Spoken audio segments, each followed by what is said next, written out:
And we need a durable and lasting peace, not a Minsk III.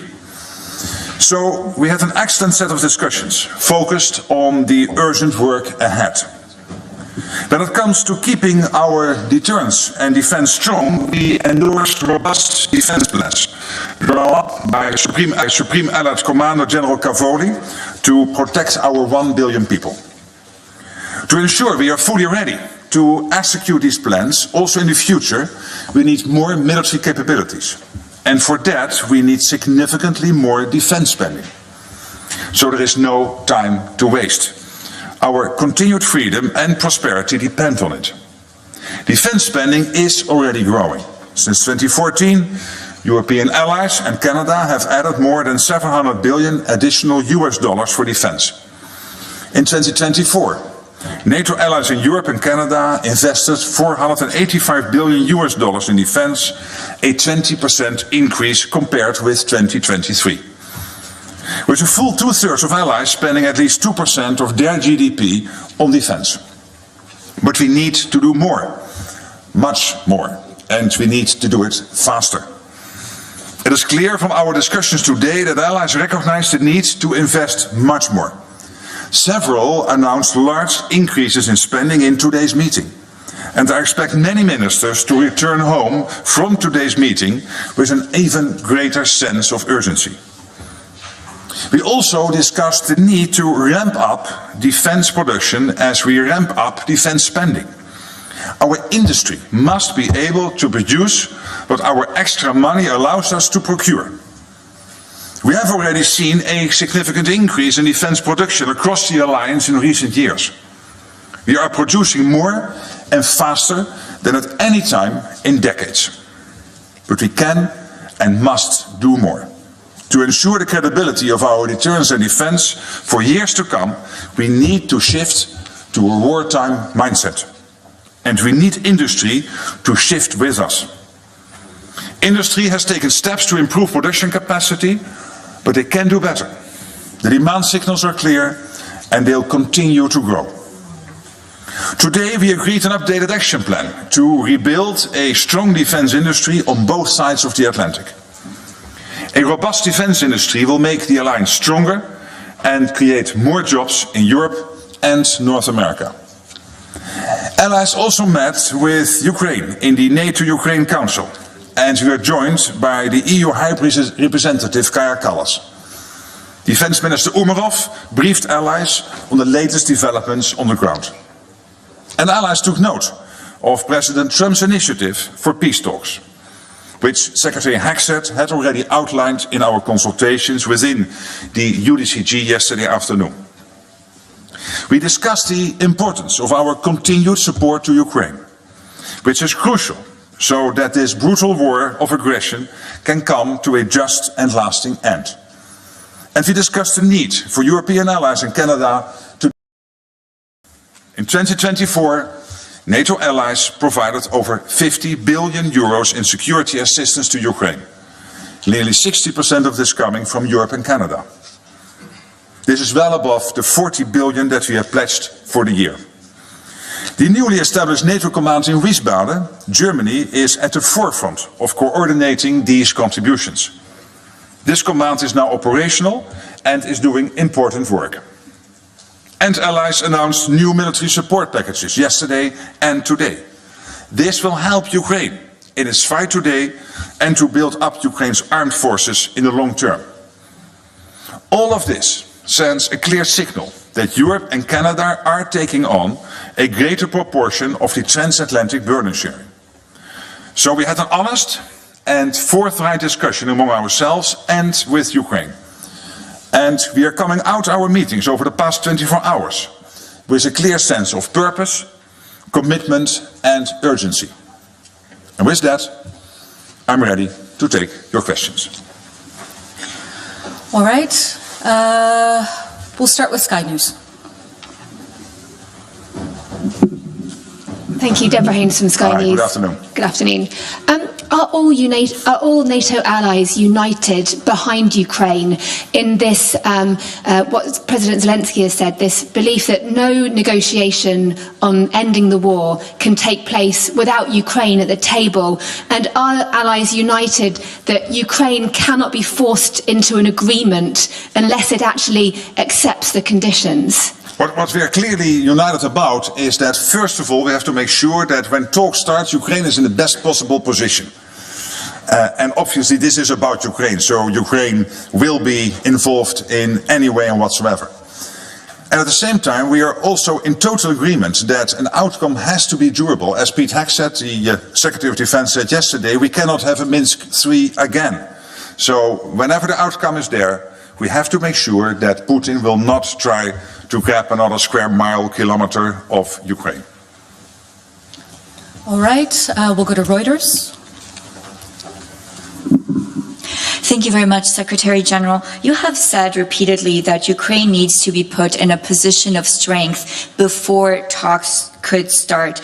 But President Trump has said that talks are starting immediately. So does that mean that Ukraine is now starting negotiations from a position of weakness?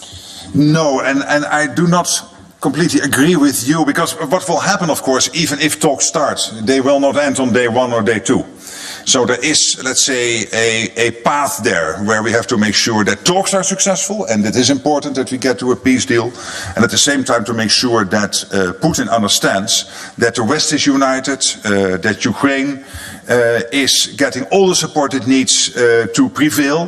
That is very important, but also that he understands that we will only conclude those talks when we are absolutely assured that the outcome can be sustained, that the outcome is enduring, is lasting. All right, RBC, Ukraine.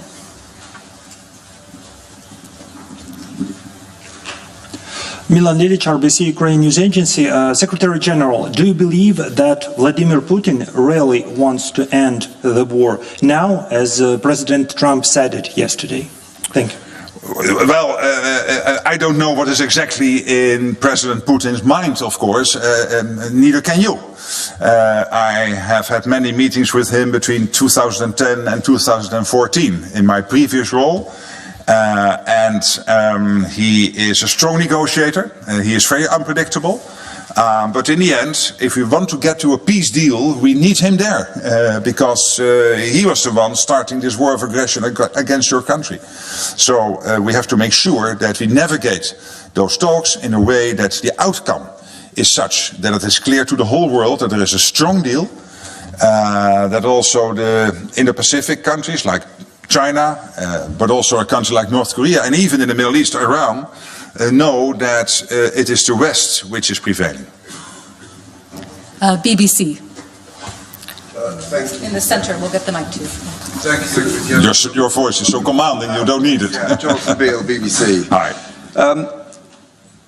Boris Pistorius, the German Defence Minister, said it was regrettable that the Trump administration had made concessions before negotiations had begun. Similar message from the EU Foreign Policy Chief, Kaja Kallas. Not a good idea.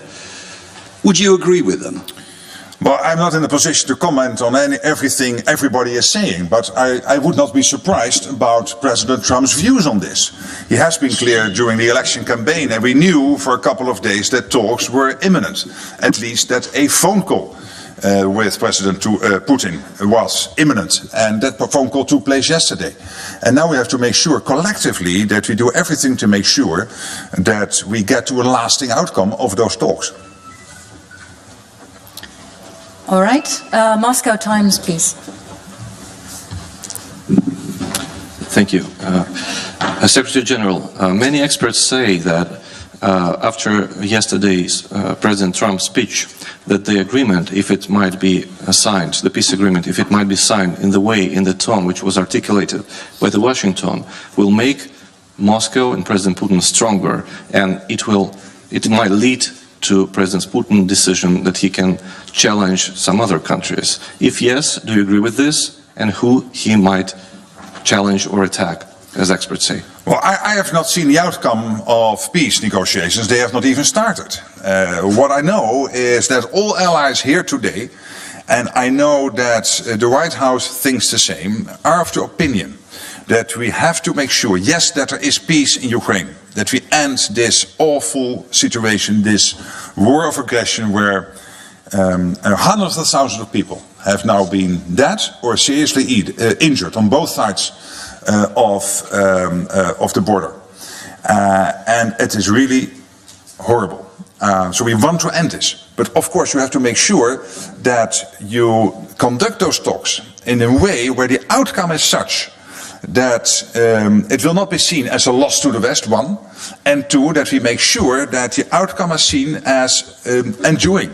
That it will not be challenged again, like we have seen after Crimea and after the Minsk Accords in 2014, where immediately basically moving forward to 2015 and 2016, Putin started to challenge the outcome of these agreements. Bloomberg, behind the cameras.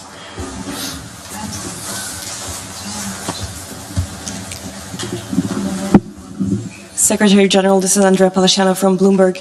President Trump has said that negotiations are effectively starting. Europeans are not in the conversation right now. They're not at the table. What can European allies, European NATO allies do to get back in the conversation? And what exactly can they offer? What can they put on the table to be included in these discussions? Well, clearly we are intensely consulting amongst each other, including with the United States. I will be myself in Munich tomorrow, meeting with Vice President Vance. Kellogg, the special representative for Ukraine, special representative for President Trump, will be here at NATO on Monday. Yesterday I had dinner with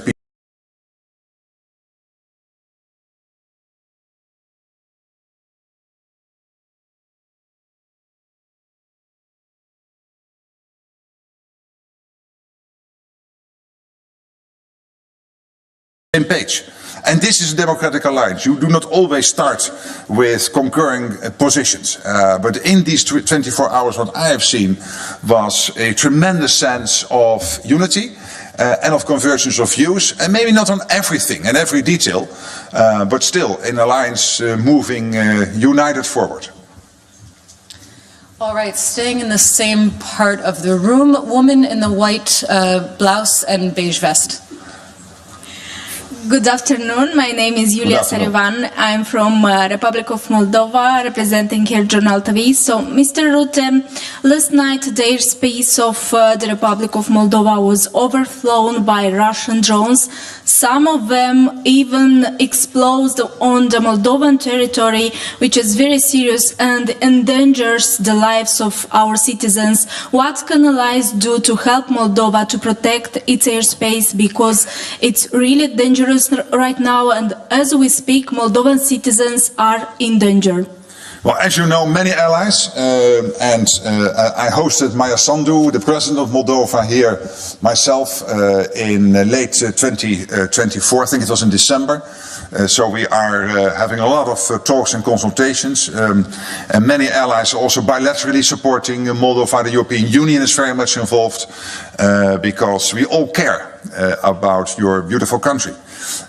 And to make sure that you prevail in this ongoing, let's say, yeah, you would call it hybrid in the past, but this is really destabilization campaigns and sometimes even state-sponsored terrorism against your country. And this is what we are doing, working together on this, consulting, making sure that we are on the same page. That is very important.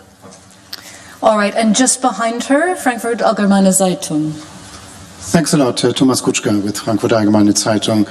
Secretary General, yesterday the US Secretary of Defense also said that in the future Europeans need to take ownership of their own, as he said, conventional security. How do you read this? Does it mean that we should expect the bulk of the US forces in Europe, which are about 100,000 at the moment, will be withdrawn from the continent? Did you discuss this with him? Did you get any assurances? And would it be wise for Europeans to basically foresee a situation where the US only provides a nuclear umbrella, but no longer any conventional protection? Thank you. Thank you for the question. And you know, Pete Hegseth visited Stuttgart on Tuesday. And on a question, I think by you or one of your colleagues said that there are no plans to reduce troop levels. That's one. At the same time, the US is quite irritated, basically for a long time, and Trump made this very clear when he came on board in 2016, 2017, about the fact that the US is spending much more on defense than the average is in the rest of NATO, in Canada and in Europe. So we have to do more. Last year we spent 20% more, US NATO allies. So if you take out US from the numbers, the rest of NATO spent 20% more. So we can do this. But it is not nearly enough. When you look at the capability targeting process, and when you then from there start to see the emerging gaps, it has to be much and much more than this famous 2%. It will be more than 3% at least. So here he is right. And the good thing, of course, is when we in the rest of NATO spend more, that there will be more of a burden sharing with what the US is doing, because the US itself is now on about 3.3, 3.4, 3.5%, depending on which year and how you calculate it. So that burden shift is necessary. But to your concrete question, I think Pete Hegseth was very clear in Stuttgart. Let's see. Here, woman in the second row. Yuri Bilat, Holod Media, Russian Media in Exile. I wanted to ask you about, like yesterday NATO already did what Putin wanted, dropped off the idea of Ukraine membership and alliance in the foreseeable future. If this how NATO will make Putin to start the talking process, but just give him what he wants? Well, listen, in Washington again, NATO committed to future NATO membership for Ukraine. But it has never been agreed that whenever peace talks would start, that peace talks would end anyway and always and definitely with NATO membership. That has never been agreed. It could be. But it never was that clearly stated. What I consistently have said is we have to make sure that whatever the outcome is, we have to make sure that Vladimir Putin will never ever try again to attack Ukraine. That is crucial. And then you and I, as I said yesterday, we can spend time, and not very long time, I think in 10 minutes, we can think of 5 or 10 ways to make sure that we have those guarantees in place for Ukraine going forward. But there has never been a promise to Ukraine that as part of a peace deal, they would be in NATO. All right, and now we'll go to the woman in the black jacket. Lucrezio, Rai Italian Public Television. U.S. Secretary of Defense said that U.S. are interested towards the Indo-Pacific and China more than Europe. So, European Union states, they are a little bit concerned about this. What do you think about? Spend more. Spend more. And those not on 2% get to the 2% by this summer. And those on 2% prepare for much, much more. And it will be north of 3%. Because what is behind this is 2 things. One is the genuine issue that the US has to concentrate on multiple theaters, including on the Indo-Pacific. Absolutely. China, etc. It is a great worry for them. And rightly so. But also a continuous debate they're having with European allies. Hey guys, we are spending over 3%, 3.5% on average in the US, and you are close to 2% or not even at 2% in the rest of NATO. So they are right. They have every right to be extremely irritated, because we are saying, yeah, but spending more, that might mean maybe saving somewhere else or increased taxation or, yeah, hey, guess what? That's the same for the US. When you spend 3.5% on defense, then you cannot spend it on your pensions or you cannot lower your taxes by that amount. So they're absolutely clear. So I think these 2 things come together. US has to concentrate on Europe, yes, but also on other issues. And by the way, when it comes to the Indo-Pacific, and many allies to date made that point, these theaters get more and more interconnected, with North Korea, China and Iran backing up Putin, particularly North Korea and China being over there in the Pacific region. As I said before to you, I have sometimes more phone calls coming out of Korea, Japan, Australia, New Zealand from senior politicians there than from some NATO allies. So they're really worried about what's happening there. They want us to work closer together.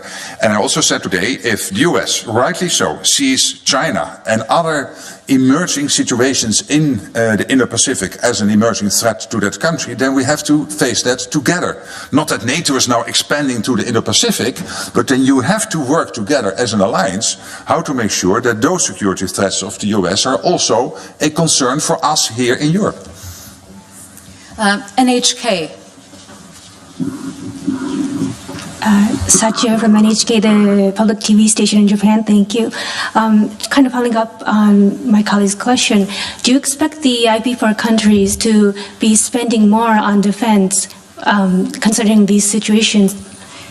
Well, of course, what I'm really doing in NATO is to make that push for more spending. It's not up to me, of course, to advise Japan or Korea or Australia or New Zealand on their spending levels, but your country has now a prime minister and a foreign minister and a defense minister. The defense minister is defense minister, and the foreign minister and the prime minister are former defense ministers. So you have the three most involved politicians in the cabinet really being very much, and I was on the phone with the Prime Minister recently, and we totally agreed on the importance of working together. But of course, it is not up to me to now even move outside NATO territory and start to lecture the whole world that they have to spend more on defense. All right, we have time for just a few more. BBC Russian service. Thank you very much. Firstly, just to follow up, you thought it was clear that this call that happened between Putin and Trump was imminent and you knew about this. Should we take it as a sign that you and other allies knew beforehand, before this call happened, that like Trump was going to talk to Putin? And do you think that the position that he shared with Mr. Putin, was it just American position, or was it, you know, like something that everybody agreed on? This is my first question. So I first answer that question, okay, then sure, you go to your second question. Sure. Now what I said is we always knew that this week that call was imminent, not exactly at that particular time slot. It's not that detailed that we consult with each other, but we knew a call would happen soon. It was imminent, and teams are consulting each other. That doesn't mean that we always consult in detail about all the talking points in each of the phone calls each of the leaders within NATO is making. But of course, there is a large sense of sharing what each of us is doing. Okay, and my second question is, President Zelensky said today that there's a huge risk that the negotiations and just the conversation about the future of Ukraine and Europe could turn into bilateral US-Russia conversation. And I think it's not a secret that Vladimir Putin wants to see something like the second Yalta, you know, like the situation where he sits with an American president and they decide on the fate of the whole world. And it feels that in the last 2 days, the risk that Europe will be excluded, Europe and Ukraine will be excluded from this conversation became much higher. What do you think about this? Well, first of all, the first one President Trump called after he was on the phone with Putin was President Zelensky. They talked for an hour. Tomorrow, President Zelensky will meet with Vice President Vance. I will myself have talks tomorrow with President Zelensky in Munich. So we are closely coordinating between the US and also Ukraine and, of course, European allies. All right, and just behind her, the blonde woman. Tanja Komarica, Serbia. What are the key challenges in NATO's relation with the non-member countries in the Western Balkans, and how does NATO plan to strengthen cooperation with these countries? Well, obviously we are very much involved, as you know, in Kosovo through KFOR. We are also closely following and being helpful, trying to be helpful in Bosnia-Herzegovina. I myself have excellent relations with all the leaders in the region, thanks to my previous role, including President Vučić of Serbia. So we are in constant contact, making sure that whatever we can do to contribute to stabilizing the region, we do. We have just had the Kosovo elections. The electoral committee still has to decide, I think, on the exact outcome, but we have seen the trend. It might probably mean that you will have a coalition now in Kosovo.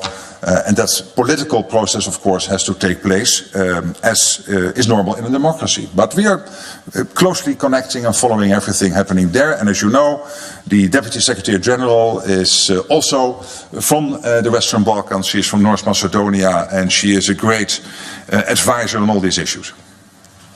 All right, Echo. Artem Vysodin, Echo. So, if, as we see, negotiation may start soon, maybe in this half year or year, does that mean that member states are effectively accepting the suspended status of the annexed territories? How does it align with statements supporting Ukraine's sovereignty? Does that mean that NATO accepts all these territories are controlled by Russia forever? Well, again, what I said before, we want peace. We want to make sure that when the talks really get underway, that you guys are, sorry, the Ukrainians, but I know you're in exile.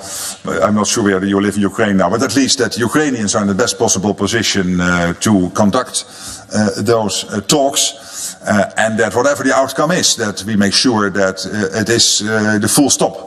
And that Russia will never try again, and really are consulting with our allies here in Europe, with the Canadians, and particularly, of course, with the Americans. As I said myself, I will have many meetings with senior American officials in person in Munich and here in Brussels, but of course also on the phone, and that is important. So that, because we all have that wish that we will get to a durable peace in Ukraine, but that we try to do it in a way that it is indeed enduring, lasting, and of course President Zelensky himself is very much part of all those conversations. All right, gentlemen in the front and center. Raf Sanchez, NBC News. Secretary General, you said the NATO alliance is united around the goal of putting Ukraine into the strongest possible position going into these negotiations. But did Secretary Hegseth explicitly confirm to you that that is the American position? Because the way President Trump was speaking yesterday, it sounded to many people like he sees the United States as essentially a neutral mediator in these talks. No, but you know that the US is one of the biggest suppliers of military aid into Ukraine, which is still ongoing. And what is very important, of course, here is that going forward, and I've said that before, I expect the US for the European allies to take a bigger share of the financial burden. That might be the case, and I would not be surprised, because the US has paid a lot of money, and luckily over 2024 what we have seen is that now the European part of NATO is taking about 60% of the burden in terms of the money involved. And going forward, I expect the US to, for the Europeans to step up even further. All right, and final question, gentleman in the beige jacket. Secretary, thank you for this opportunity. Secretary Hegseth said yesterday that the idea of putting boots on the ground involving the U.S. troops in Ukraine is off the table. Do other NATO allies share the same idea? And if NATO is not involved in this type of security guarantee for Ukraine, what can we expect from NATO? Because we're fighting that war. Yes, I understand that. But why do you guys want to discuss in a press conference the exact configuration of what a lasting peace deal would look like? Including this, and you're right on this, the security guarantees which have to be part of that.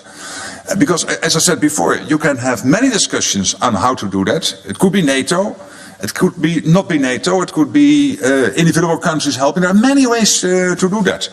But to go into that in detail, the only thing we will be doing is informing Vladimir Putin. And he is sitting in that reclining chair listening to what I'm answering to your question if I would give you the answer in full. And I won't, because I don't want to make him any wiser. That's exactly what the US Defense Secretary said. What he said is he made very clear the US position on yes or not NATO as part of a peace deal. And he is totally entitled to do that. Thank you so much. Thank you so much. That's all we have time for.